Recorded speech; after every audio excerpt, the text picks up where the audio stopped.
Well, आप लोग भी कंफ्यूज्ड हो, ऑल्दो, दो, इवन दो, डिस्पाइट और इन स्पाइट ऑफ में? इफ यस, तो ये वीडियो है आपके लिए। In this video I am going to make you understand the difference among all these words. सबसे पहले शुरू करते हैं ऑल्दो, दो और इवन दो के बीच में डिफरेंस समझना। पहले मैं आपको ये समझा दूं कि ये तीनों ही जो वर्ड्स है ना, ये हमारे कनेक्टर्स का काम करते हैं, लिंकिंग वर्ड्स का काम करते हैं। अब कनेक्टर्स क्या होते हैं? कनेक्टर्स और लिंकिंग वर्ड्स ऐसे शब्द होते हैं जो दो आइडियाज को कंबाइन करते हैं। मतलब सेंटेंस को और ज्यादा मीनिंगफुल बनाने के लिए हम इन शब्दों का इस्तेमाल करते हैं। दो सेंटेंसेस को, दो आइडियाज को ज्वाइन करने का ये काम करते हैं, राइट? तो ये तीनों, ये चारों इवन, ये सब हमारे क्या है? कनेक्टर्स हैं, लिंकिंग वर्ड्स हैं। Now let's begin. सबसे पहले बात करते हैं ऑल्दो की। हम ऑल्दो कहाँ यूज करते हैं? ऑल्दो हम लोग इस्तेमाल करते हैं कॉन्ट्रास्ट दिखाने के लिए। नॉट इवन ऑल्दो, ऑल्दो, दो, इवन दो, ये तीनों ही हम लोग यूज करते हैं कॉन्ट्रास्ट दिखाने के लिए। अब ये कॉन्ट्रास्ट क्या होता है? कंफ्यूजन हो रही है? चलिए मैं बताती हूँ। कॉन्ट्रास्ट का मतलब होता है दो बिल्कुल अपोजिट चीजें। इसका सबसे अच्छा example I think girls relate कर पाएंगी। हम लोग अक्सर सूट्स अगर वेयर करते हैं तो आपने देखा होगा दुपट्टा कॉन्ट्रास्ट में होता है। शॉपकीपर कई बार कहता है इसका दुपट्टा कॉन्ट्रास्ट है, इसका जो अपर है वो कॉन्ट्रास्ट है। तो कॉन्ट्रास्ट मतलब टोटली अलग, बिल्कुल ही अपोजिट, बिल्कुल ही डिफरेंट। अब वीडियो में आप जरा कुछ इमेजेस देखिए ताकि आपको कॉन्ट्रास्ट का मीनिंग क्लियर हो। See this picture, both are totally different, right? Now see the next one, again both are totally different. So this is what I mean by contrast. तो ऑल्दो हो, even though हो या दो हो, तीनों ही किसके लिए यूज किए जाते हैं? सेंटेंसेस में कॉन्ट्रास्ट दिखाने के लिए। यानी अगर मैं दो अलग बातें कहना चाह रही हूं तो वहां पर मैं यूज करूंगी ऑल्दो, दो और इवन दो। चलिए अब एक एग्जाम्पल से मैं आपको समझाती हूं। दो एग्जाम्पल है मेरे पास। वो बहुत ही कम पैसे कमाता है, मतलब ज्यादा पैसा नहीं कमाता है वो।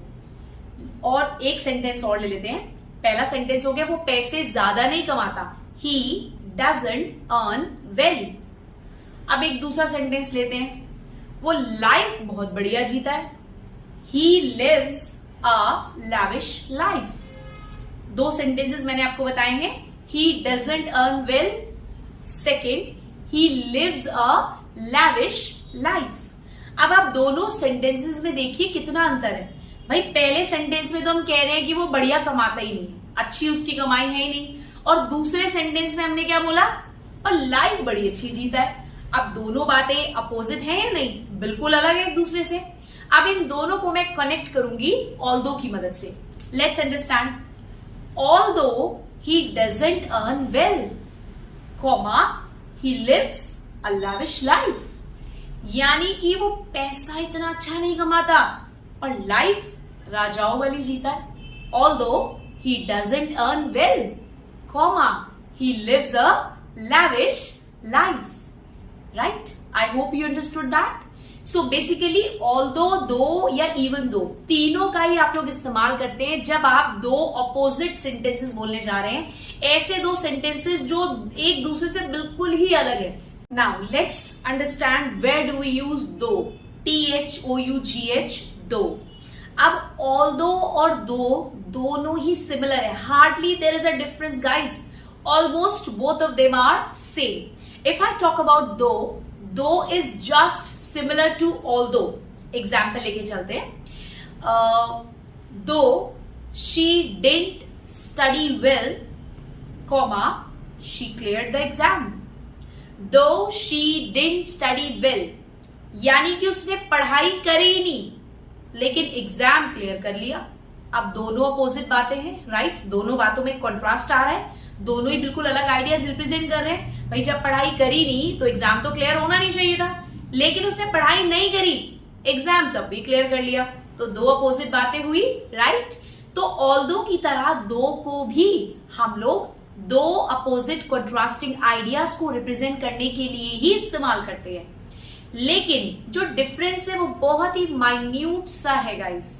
डिफरेंस ये है कि ऑल्दो के केस में आप सेंटेंस ऑल्दो से ही शुरू करोगे, पर दो के केस में आप सेंटेंस दो से भी शुरू कर सकते हो और दो को मिडिल में भी यूज कर सकते हो। जैसे मैंने एग्जाम्पल लिखा हुआ है, दो she didn't study comma she cleared the exam. अब इसी दो को अगर मैं सेंटेंस के बीच में यूज करूं तो कैसे बनेगा? She cleared the exam though she didn't study. She cleared the exam though she didn't study, right? तो डिफरेंस केवल इतना है कि आप ऑल्दो के केस में ऑल्दो हमेशा स्टार्टिंग में ही लगाएंगे, सेंटेंस के शुरू में ही लगाएंगे, पर दो के केस में आप दो को मिडिल में भी लगा सकते हैं, स्टार्टिंग में भी यूज कर सकते हैं और एंड में भी लगा सकते हैं। एंड करके भी मैं आपको दिखाती हूं। She didn't study well full stop, she cleared the exam दो, राइट? तो इस तीनों तरीकों से आप दो को इस्तेमाल कर सकते हैं। Otherwise, in terms of definition, both are same. Both are used to show the contrasting ideas, contrasting thoughts. All right? तो दो और although दोनों almost similar है. Hardly there is a difference. और जो difference है वो मैं आपको already explain कर चुकी हूँ. All right? चलिए, now let's understand where do we use even though. अब although और दो की तरह even though भी दो अलग अलग आइडियाज को ही रिप्रेजेंट करने के काम आता है। The difference is that even though is use to put more emphasis, यानी कि इवन दो के केस में हम लोग जोर थोड़ा सा ज्यादा डालते हैं कि ऐसा होने के बाद भी ऐसा है, राइट? मतलब दो अपोजिट आइडियाज तो अभी भी रहेंगे, दो अलग अलग कॉन्ट्रास्टिंग आइडियाज अभी भी रहेंगे, पर इस बार हम लोग बात बोलने पे ज्यादा जोर देंगे। एग्जाम्पल के थ्रू समझते हैं। The example is here, even though he was a college dropout, comma, he owns a business today. यानी कि वो कॉलेज ड्रॉप आउट था, कॉलेज भी उसने पूरा नहीं किया था, लेकिन आज की डेट में एक बिजनेसमैन है, एक बिजनेस को वो रन कर रहा है। कितनी दोनों अपोजिट बातें हुई, यानी कि पढ़ाई में उसका ध्यान तक नहीं था, कॉलेज तक उसने पूरा नहीं किया, लेकिन आज की डेट में जाना माना बिजनेसमैन है, उसका खुद का बिजनेस है, right? Let's take another example. Even though she was sick, comma, she came for the party. यानी कि वो बहुत ज्यादा बीमार थी, तब भी पार्टी में आई। She came for the party. अब हो गए दोनों opposite ideas. So इस तरीके से when we talk about the two contrasting ideas, so there we use even though. But in this case, the emphasis is little bit higher as compared to although and though. I hope you understood this difference among even though, although and though. Let's understand कि इनको use करके हमें examples कैसे लिखने हैं, क्योंकि I hope आप लोगों को समझ तो आ गया होगा इसको हमने यूज कब करना है, इसका मतलब एग्जैक्टली क्या होता है, राइट? लेकिन इसको सेंटेंस बनाते टाइम कैसे इस्तेमाल करना है, चलिए सीखते हैं। देखिए, अब मैं आपको सेंटेंस स्ट्रक्चर समझा रही हूँ।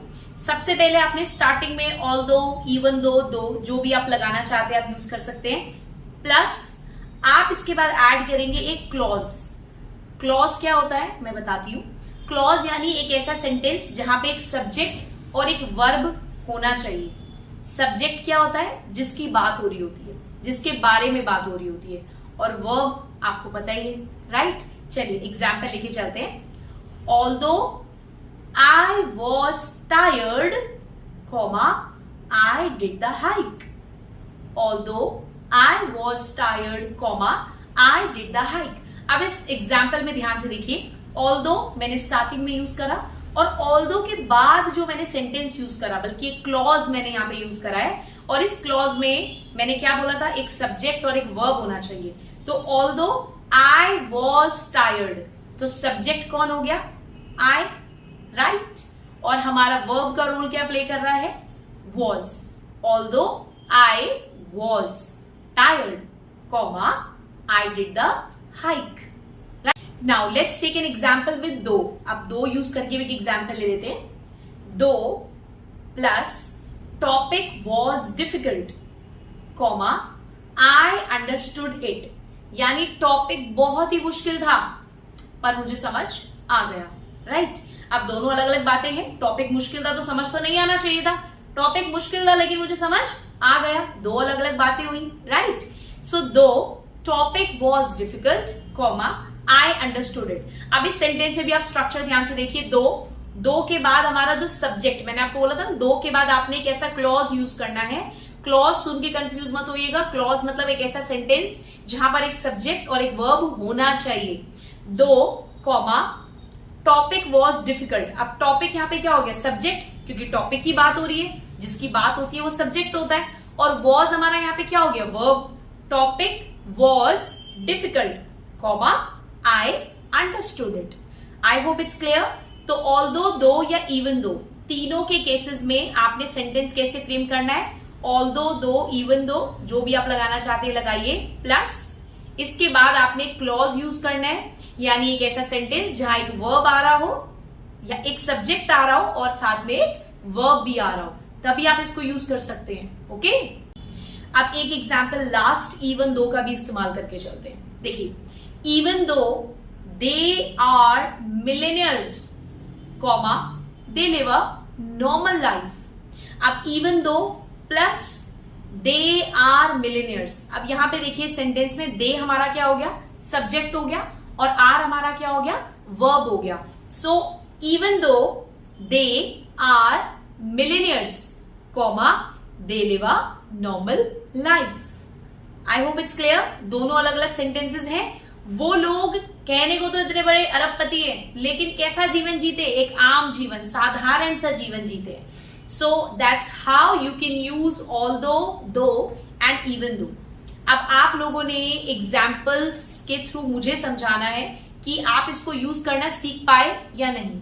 ओके, चलिए now let's understand where do we use despite and in spite of.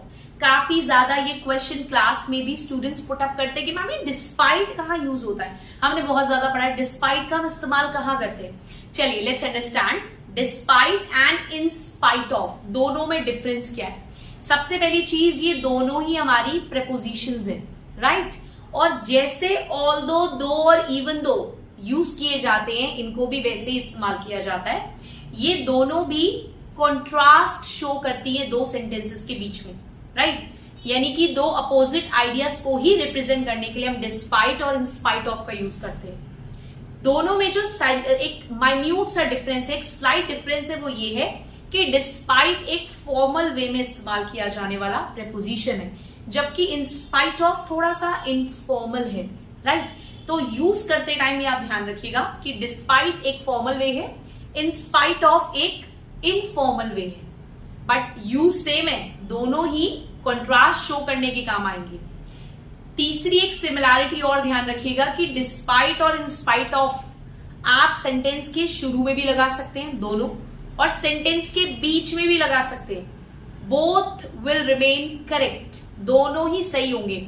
आप सेंटेंस को डिस्पाइट या इन स्पाइट ऑफ से शुरू कर दो, या डिस्पाइट और इन स्पाइट ऑफ को सेंटेंस के बीच में लगा लो, दोनों ही केसेस में सेंटेंस आपका ठीक माना जाएगा। लेकिन लेकिन लेकिन डिफरेंस क्या है? मैंने इवन दो, दो, ऑल्दो को एक साथ पढ़ाया, लेकिन डिस्पाइट और इन स्पाइट ऑफ को मैं एक साथ पढ़ा रही हूं। ऐसा मैं क्यों कर रही हूं?